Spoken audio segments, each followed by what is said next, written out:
નમસ્કાર દર્શક મિત્રો, આપ જોઈ રહ્યા છો એને ન્યૂઝ છું એન્કર અર્પિતા પટેલ। હવે જોઈએ અગત્યના સમાચાર। રાંદેર પોલીસની અનોખી પહેલ, વિવિધ પ્રકારની અવેરનેસ ફેલાવવા માટે કર્યો કાર્યક્રમ। લોકોને ડ્રગ્સ, ગાંજો જેવા નશાકારક પદાર્થોથી થતા નુકસાન વિશે માહિતી આપી। છરી, ચપ્પુ, તલવાર વગેરે ન રાખવા અંગે પણ કર્યા સૂચન। NN news Surat. દર્શક મિત્રો, તમારી આસપાસ બની રહેલી અવનવી ઘટનાઓ વિશે જાણવા માટે NN ન્યૂઝને લાઇક કરો, શેર કરો, સબસ્ક્રાઇબ કરો અને બેલ આઇકન પ્રેસ કરો, જેથી આપને નોટિફિકેશન્સ મળતી રહે।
मन बड़ा रखना, बराबर।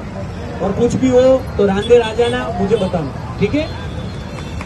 दूसरा खास मैसेज में आपको ये बता रहा हूँ कि तुम्हारी माटे बैठो छू, बराबर। कोई भी तकलीफ हो तो तुम्हारे बिंदास मारी जोड़े आवવાનું, પણ ઝઘડો થાય એવું કોઈ વાતાવરણ કરતા નહીં। સંસ્કાર 50% જોડે મારો મોબાઈલ નંબર હશે, બધાની જોડે, મારી અહીંયા તમારી જોડે અવર જવર તો હોય જ છે, બરાબર।